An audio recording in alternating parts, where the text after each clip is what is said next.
Free energy now.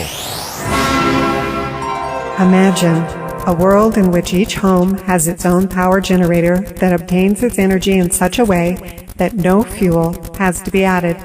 Imagine every vehicle being able to run without ever stopping for fuel. Imagine each appliance having its own power source that never has to be recharged. That is the world of the future. Join with us now as we track our progress towards such a world. Welcome to the show. I'm your host, Sterling Allen. You can join us online at freeenergynow.net, where you can find a list of past guests, download those interviews, and read the stories associated with those appearances. We're joined today, February 3rd, 2014, by Alan or Al Francoeur of Magnetic Energy Systems in British Columbia, Canada. He phoned me to talk about some of the recent developments he's been involved with, and I asked if I could call him back so we could record the call, and he agreed. He then told me about how recently his LinkedIn profile has been getting a lot of attention. Visits by thousands and growing by university CEOs, engineers. It's gone viral, he said. There's a reason, he added. So, here's Alan. I won't say everything, but I'll say some things that it's pretty interesting. And, okay. All right. I like to observe nature, as you know. Check out the website when you have the time. What I say on there is the real deal. Remind me what the website is. The LinkedIn. It's my profile on the LinkedIn website. Okay. Magnetic Energy Systems is my name. It's a proprietor. I'm not incorporated or anything right now. You know, later on. Right now the technology is the most important thing right now at the moment. Mm-hmm. It comes to singularity, the rediscovery. And I say rediscovery because obviously there must have been people who've known somewhere, and somewhere in the past, maybe the ancients knew galactic formations in singularity. I am convinced, without a doubt whatsoever, that there are giant bowl-shaped vortices that resemble something going down Texas, the tornado, above and below galactic formations that manifest during the clouding of the when all the matter in space produces arcs of lightning. You say galactic lightning, if you will. Something what you'll see in a volcanic eruption and the ash and plume coming out. You'll see lightning bolts taking place. That happening in the outer space sets up magnetic fields, which cause a singularity event to take place, the formation of two counter-rotating magnetic fields like a mirror image of each other, opposite polarities, and they cause that spin. And that spin causes the singularity event to take place, and that causes it to nebula, the formation of galaxies. And that makes gravity. Gravity exists, and that's what makes us exist, the Earth, the planets, okay? The equator is the neutral zone, if you will, of the two opposite polarities above and below the equator. This links electricity, magnetism, and gravity in a new unified theory. That's what's coming. Okay. There's a misconception into the model of magnetic fields that most people are unaware of. And they're winding coils wrong. That leads to increased impedance, resistance, Ohm's law. It all increases as a result of the incorrect model of the true natural shape of magnetism, which more resembles probably that of an hourglass. And the orbitals are in different directions compared to what people might think. So when they miswind coils against the orbitals, you're going to get impedance because you're working against the flow of the magnetic field during the point when it rises from zero to maximum flux density. That's when it happens. The right-hand rule is a key factor. Things have to be wound in such a way so that you synchronize the windings with the orbitals on both polarities of the magnetic field so that the energies will form their standing wave effect. Maximum energy comes out of the coil with minimal losses. Produces the longitudinal impulse which leads to radiant energy, singularity, when you orient the things in such a way as nature does in galactic formations, linking gravity to electricity magnetism. This is going to lead to electrogravity devices. Just like Back to the Future, the Jetsons cartoon when we were kids growing up. Um, the power supply, I got it running. The old power supply, the EMA power supply, got it running. But there's a fault in the secondary output coil. It's leaking. The windings have to be redone. They've been shifted throughout the 35 years of somewhere being handled in the past, where the windings come together and they're closer than the spark gap itself, so they internally arc. The insulation broke down, so I have to redo those windings on the secondary output coil. But the oscillator, all the parts so far, everything's working. And after 35 years of being dormant, Richard Hackenberg's the inventor of it. This is it's a very, very interesting power supply. Okay. So what are we going to expect in terms of people building things and producing practical devices with this? That's just what I'm working on, Sterling. I really, really am. I'm right here. I'm working on 3 more units like it. I've got a lot of the components already to reproduce the same thing. And then from there, we're going to deviate 2 experiments with it. So I keep the original one intact. It took a lot of work, by the way, to get it running. A lot of parts came off. A lot of brand new equivalent brand components had to be replaced during the process of reviving this thing and re-engineering it, or reverse engineering it, if I will. Figured it out, and the science is linked to what's going on in nature. It's a magnifying transmitter, ×2 mirror image. Look it up, Nikola Tesla. It's a method of apparatus of signaling, another patent. These concepts are valid. The ether. Tesla was right. People have a misconception of the magnetic fields and the shapes and the direction of the orbitals, and that leads to the increase in impedance, because it's like, look at it this way. If you and I were to go fishing with our fishing rods, let's go fishing up the river, okay? But we only got a paddle. We don't have any motors. So you and I got to paddle. We're going up the creek because there's a nice fishing spot, say, a mile up the creek.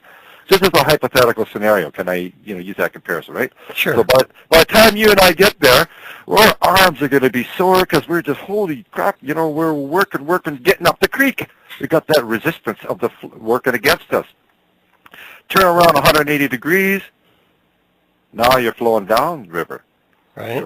Right. Now we got free energy pushing us along. We hardly have to move our arms at all. We just steer it, and we'll get there. We could capture that energy. You're going away from your destination rather than towards We might have a better fishing spot, but the point is we're still moving energy. The fishing was it's just a directional thing. Magnetic field, we're just changing the direction now. I'm comparing that to what happens in the magnetic field. When we wind coils against the flow of the orbitals when the B field is changing, when the flux is varying its density. Consider the right-hand rule. Everything has an orbital in a certain direction. Everything has to be wound according to the direction. When things are wound against that direction, of course you're going to get increase of friction because you're working against the flow. It's like trying to swim up the creek. You're going to, you get that impedance against you all the time, unless you do something different.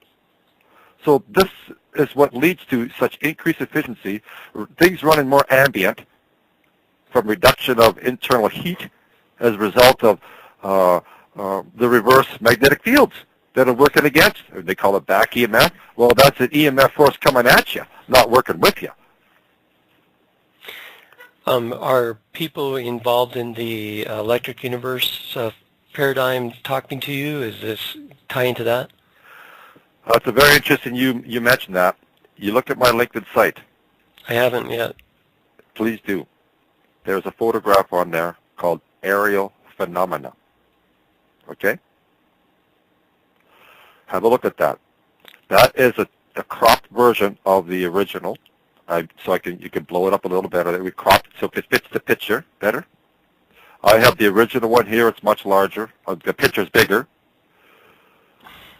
That picture has an unidentified object that we photographed on our property. 3 witnesses, eyewitnesses, myself, my wife, and my daughter. Something happened that night. We captured it on film. If you look at the geometry of what happened, and hieroglyphic writing, Egyptian writing, hieroglyphic writing, Crop circles have hieroglyphic writing in them. You know, real ones. I'm not talking about ones that have been faked. Okay. Ones that are genuine is what I'm referring to. Mm-hmm. They're, you know, messages are in there. This thing zigged around in the sky repeatedly for many minutes. Jan, my wife, took multiple photographs of it. 2 of them turned up very clear. But one of them I posted. The other one of them is still here just before it disappeared. Mm-hmm. It is amazing, incredible. This thing made maneuvers unbelievable. It came right in from outer space. It left a ionized plasma trail. And I describe it as that because I don't know what else to describe it. Mm-hmm. Okay? And it changes colors depending on how it moved, 180 degree. It had a similar sort of pattern to it. It came to a dot, made a big green large dot. That told me a lot. A dot. Okay, a dot. And a 180 degree turn. It corkscrewed, 3-dimensional corkscrew in the atmosphere. Came down and did a wild move to make a large letter X resembling the vertex. I instantly interpret that as the vertex. The vortex is a 3-dimensional magnetic field. 3-dimensional magnetics versus 2-dimensional magnetics. Everybody's, or I should say most people seem to be dealing with 2-dimensional magnetics, and there's the link they're missing. They're missing the orbital out of the coils. Of course you're not going to capture that energy because you're not even orbiting it in the machine that they're operating. They're not capturing it. It's just whipping by. There's nothing to harness it because they got nothing wound in their machine to harness it. So it's in virtual space, if you will. This thing corkscrewed in the atmosphere, 3-dimensional. To me, that resembles 3-dimensional magnetic fields. At the vertex, 2 of them, mirror image, placed, opposite, rotate in the same direction, opposite polarity, produces a nebula in the zone in between, the neutral zone in between, where gravity manifests. There's our link to gravity, electricity, and magnetism. We have a new unified field theory. And I'm also kind of speculating, postulating, running the idea, I'm kicking the idea in my head like a football, if you will, of maybe the expansion of the universe is the counter-opposite to gravity itself. They coexist, and that's why we call it anti-gravity. Maybe it's the process of the expansion once we set up the fields, just like in galaxies, why they repel. If the galaxies flip upside down in relation to the other, they can crash and collide. Because now the fields attract, because they got magnetic charges above and below, 3-dimensional bowl-shaped vortice fields that allow the galaxies to nebula to create the gravitational effect that pulls in the matter around, all around in space. It vacuums as it goes.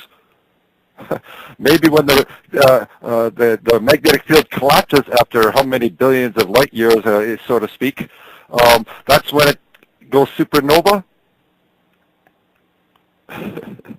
Because then the gravitational field vanishes. Boom. Then become dwarf or asteroids or some other, because they lose their magnetic fields. They don't orient the same. They don't orbit the same. They change. You know, it leads to a lot of wild theories and hypotheses now, and a whole new range of thinking. Mm-hmm. And this leads to anti-gravity in a much more profound way, and mimicking what is done in nature. That object in the photograph is singularity. The singularity represents the dot, the large green dot, and the vertex is you see the white smudge in the middle. That's the location of the dot. That's the singularity event. And opposite is the 2 counter vortice-shaped 3-dimensional rotary magnetic fields that sets up the nebula that makes singularity possible. The link between the electricity, gravity, and magnetism. Interesting. It is very interesting. So all those people that you hear rumors about and all those websites who think I'm a nuthead, it's all bullcrap. They just don't understand. It's a misconception, misunderstanding, and I think I'm going to be vindicated. And it's going to come. And I think it's deserving. I didn't do anything wrong to people for them moving forward. That's what's part of my frustrations over this endeavor that I've been on, this lifelong quest. It's a quest. It's a puzzle. It's a riddle. Everybody's chasing a riddle.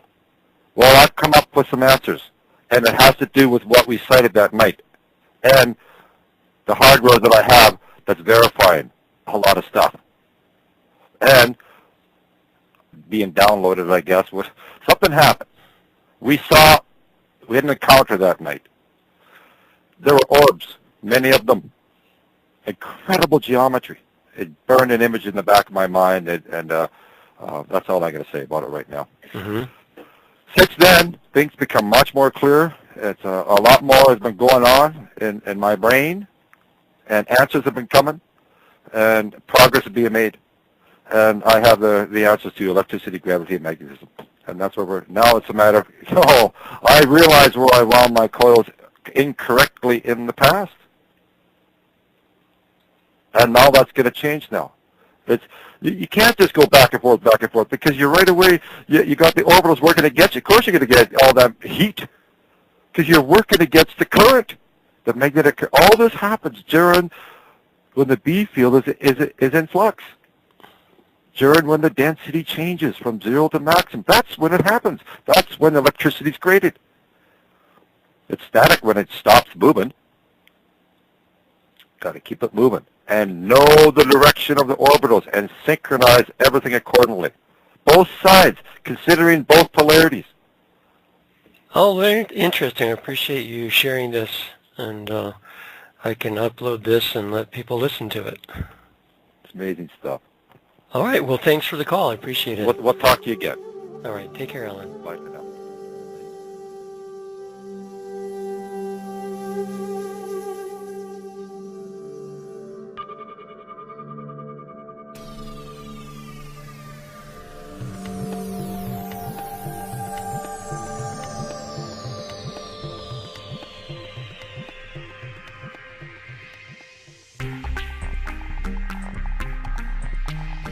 You've been listening to Free Energy Now, brought to you by PES, Pure Energy Systems.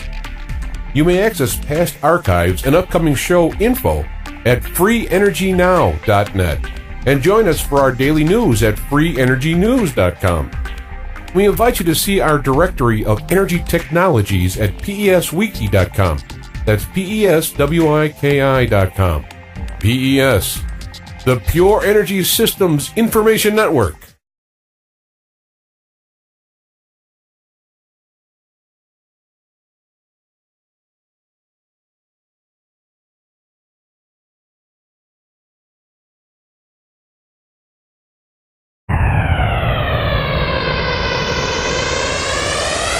Free Energy Now.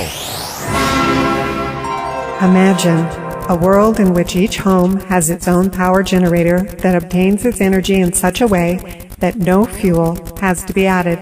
Imagine every vehicle being able to run without ever stopping for fuel. Imagine each appliance having its own power source that never has to be recharged. That is the world of the future.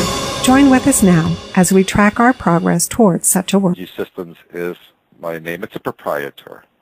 I'm not incorporated or anything right now. Later on. Right now the technology is the most important thing right now at the moment. Mm-hmm.